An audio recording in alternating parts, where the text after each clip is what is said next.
keluar. Hiji, dua, tilu. Bismillah. Allahu Akbar. Allahu Akbar. Ular sorangan. Allah Akbar. Ampunilah ya Allah. Dan Islamnya. Ya Allah. Ampunilah. Jangan kau bakar ya Allah. Ente dibakar. Keluarnya. Aku mohon. Keluar sorangan. Lihatlah petir itu ya Allah. Ente makan petir ya, Mak. Ente. Dibuang orangnya. Petir ya. Lihatlah petir itu ya Allah. Petir dibuang ente. Tos tuh. Allah Akbar. Dibuang kurang tuh. Ya. Keluarnya. Cepet.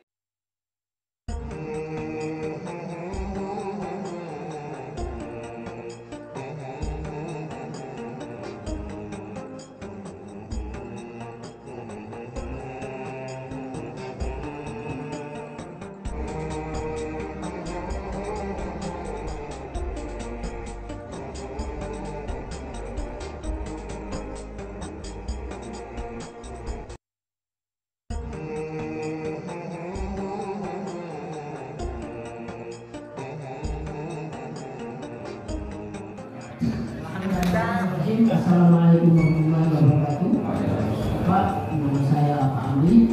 Saya berasal dari Jawa, Paku. Pak yang ingin saya sampaikan. Sama-sama, iya, enggak Pak. Ini mau cerita dulu Pak ya? Oh, baca apa dah? Enggak, ingat saya, panas. Saya ceritanya awal Pak ya. Saya kan punya usaha dulu. Jadi berkemungkinan ada saing atau gimana. Seketika itu kayaknya sepi banget buat saya. Nah, ketika itu anak saya itu foto pakai HP. Foto bawah alam. Apa? Bawah alam. Nggak tahu dia yang jawab gimana ya. Saya itu kan tahu. Di situ ketika itu dia itu foto adiknya. Nggak taunya pas di foto itu tampil Penampakan. Ya, kayak gimana sudah bolong kayak gitu. Nah, sudah itu kalau malam-malam itu kayaknya ada suara orang mandi kamar mandi itu. Tapi ketika dilihat nggak ada. Nah, itu kami juga jadi tanda tanya. Terima kasih. Tentu, oke. Yang pertama. Yang kedua pertanyaannya, saya ada masalah apa terjadi di sampean? Tanya yang kedua, jawabannya Bapak Amri sudah terkena santet, oke? Makanya wajar. Nanti kan Pak Amri, berarti Pak Amri masih belum paham siklus santet. Ini anggap beliau warungmu, oke? Nah kebetulan ini anakmu nih di sini. Kemudian dia duduk di luar warung, terus difoto. Ini penampakan sini, ibu berarti kenal memang sosok itu, paham nggak? Nah, berarti kasus Pak Amri kasus apa coba? Nah iya, solusinya resep halaman 31 tadi, oke? Nggak usah khawatir. Jadi nanti solusinya halaman 31. Saya kira itu kelihatan nggak? Oke? Jadi yang dalam kasus sihir itu harus tahu korban sihir. Ini adalah kisah Nabi dengan sihir. Yang kedua peminta, bisa jadi peminta antara peminta sihir dan penyidik sama. Artinya kadang dipunya langsung menyerang si korban, kadang juga melalui ini namanya maklar. Apa? Maklar. Nah kemudian yang kita bahas adalah media buhul sihir. Dan kedua adalah lokasi buhul sihir. Maka kita harus menemukan lokasi buhul sihirnya. Jadi 5 ini adalah cara mendiagnosa dari kisah Nabi dengan sihir. Maka perhatikan, kita harus menemukan yang paling fokus adalah lokasi buhul. Maka dalam dijera itu macam-macam caranya, dari awal berdiri jera sampai sekarang. Dan sekarang kita temukan namanya swab gangguan gaib. Dan perlu diketahui, swab itu bukan metode ruqyah. Nah ini yang salah pahami. Ini kalau nggak usah swab, metodenya apa ini? Nah, satu, bukan metode ruqyah. Dua, swab adalah bukan meraga soma. Mana tadi? Satu, dua, bukan meraga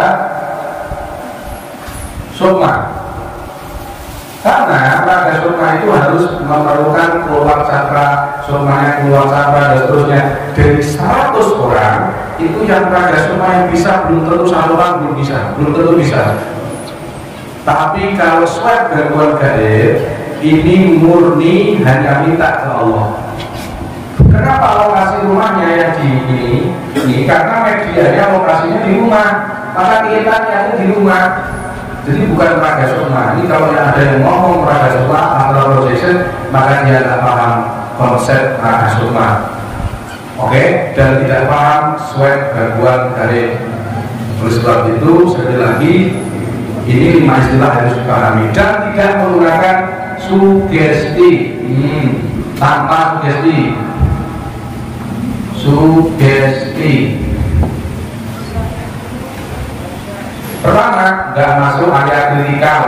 Satu, buktinya tidak masuk area kritikal. Dua, buktinya lagi tidak keluar tarik nafas, keluar terus sampai 3 kali ngetren. Tidak, tanpa tren. Macam-macam. Jadi murni dan swab itu adalah minta kepada Allah persis sama seperti istirah. Jadi nanti Allah akan memberikan sinyal kepada dia yang kita sendiri nggak ngerti apakah itu panas atau tertarik atau apa, kita nggak ngerti. Walaupun kita ajukan dia tertarik, tapi kalau dia panas ya itu bukan sugesti itu, memang itu diberi Allah Ta'ala seperti itu. Nah, dan tidak ada swab gangguan gaib ini yang benar tidak ada apa ya kebatilan, batil. Tidak ada, jadi tidak ada kebatilan. Artinya secara konsep ilmu ruqyah bikalamin arabi apa bikalamillah wa biasma'ihi kan syaratnya ada 3, dengan asma Allah, dengan bahasa Arab, atau dengan tidak meyakini Tuhan tersebut. Dan swab sudah memahami 3 syarat dari Ibnu Hajar Al-Asqalani, artinya dia bukan ruqyah yang batil. Jadi kalau ada yang mengatakan batil, tunjukkan kebatilan swabnya di mana? Kita siap berdialog. Jadi dialog kan swab ini nggak cepat Pak, menemukan guru cepat meskipun ada kelemahannya. Ya, saya tunjukkan kelemahan swab. 1, pada orang yang sakitnya parah. 2, maka di swab ya akan ketemu. 2, nyuapnya salah, yaitu di rumahnya saja, di dalam rumah, maka swabnya akan ketemu. 3, menyuap orang yang punya kodam ilmu, misalkan dia ilmu ilmu sekilan ilmu apa gitu ya. Nah, ikut swab gak akan ketemu. 3, dia terkena bisikan korin, jadi korin itu swab gak ketemu. Yang keempat, 5, jadi ulang kalau was-was, lupa makan sholat, apa namanya tadi? Terus ayo lupa, sering malah tiba-tiba kan gangguan gaib itu. Nanti di swab gak akan ketemu, berarti dia ada bisikan korin. Yang keempat, yang kelima adalah dia umpama kena sihir pertama kali kena sihir, dan itu baru 1 bulan atau 2 bulan. Kemungkinan kalau masuknya tidak terlalu kuat, maka di swab tidak akan ketemu. Bukan berarti tidak ada sihir.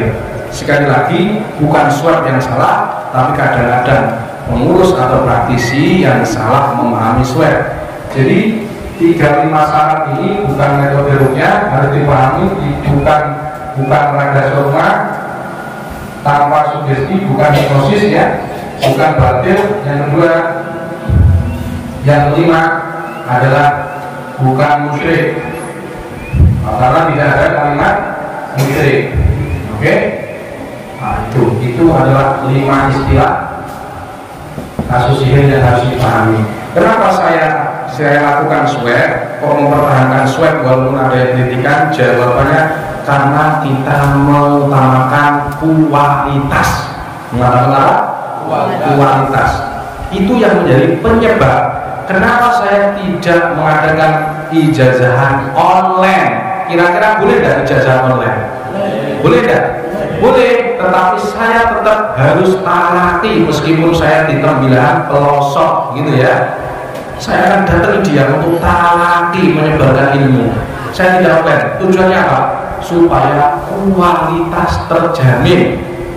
Maka kalau ada yang mengkritik mungkin sesuai, dan itu biasanya pengurus, maka pengurus ini bukan praktis. Kadang-kadang dia ada rupiahnya setahun sekali, kadang-kadang ada rupiah, hanya setelah ini. Dan ini saya sarankan bukan metode. Nah, jadi yang kita cari apa namanya, yang kita pentingkan sebenarnya kenapa harus kita swab? Karena jawabannya mengutamakan kualitas. Tapi secara gerakan dakwah tetap yang utama adalah yang disampaikan Nabi yang sunnah. Jadi cuma sekalian ngomongnya berat, baca Bismillah, Bismillah, Bismillah, a'udzu bi'izzatillahi qudrati min syarri ma ajidu wa alayh. Itu metode, tapi swab bukan metode, tapi diagnosa. Jadi kalau dikatakan ada yang mengatakan ini di swab itu adalah bagian dari diagnosa. Ini di sini ada diagnosa keluhan terapi rupiah ditok bergandengan. Jadi swab adalah diagnosa. Nanti setelah diagnosa cukup keluhannya apa? Kalau di depan berarti ada di sana ketempelan. Jadi ya, di sini kan kalau dia sakitnya di depan biasanya ada sinusitis, apa kering gigi, ada sesak berarti ketempelan. Tapi kalau belakang punggung berat, kaki kram biasanya. Nah, terus disinkronkan baru di rupiah. Ini yang saya maksud, jangan kok aduh kita metodenya JA ini kok ribet banget ya, saya metodenya yang konvensional aja, jadi simaki saja. Nah ini namanya tidak berkualitas. Begitu maksud saya. Masa gak ada detektornya? Di sini ada detektor herbanya apa, terus kemudian proses apa baru perbentengan, begitu ya. Oke, saya kira itu yang harus dipahami. Mudah-mudahan ilmunya tambah bermanfaat kepada umat Rasulullah SAW. Dan rupiah ini menyehatkan dalam konteks kita membantu program pemerintah menyehatkan masyarakat Indonesia dengan mengedepan 3 pilar, yaitu ilmiah, alamiah, ilahiyah. Jadi swab itu sama sekali saya tidak mewajibkan secara kuat, tetapi kalau kamu pengen berkualitas rupiahmu maka lakukan swab.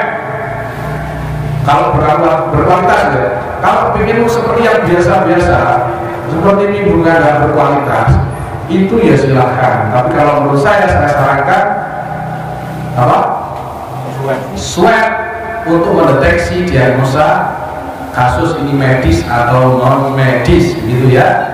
Sekali lagi para sahabat yang mungkin salah paham atau pengurus yang salah paham, bahwasanya yang wajib itu bukan swab tapi mentaati 99 prinsip JLA di halaman Romawi 6 dan juga mentaati aturan-aturan yang sudah ada yang disepakati di hasil Munas dan Rakernas yang sudah disahkan di Dewan Ketua Pembina. Kalau selama belum disahkan di Dewan Pembina, maka itu belum sah secara ADART.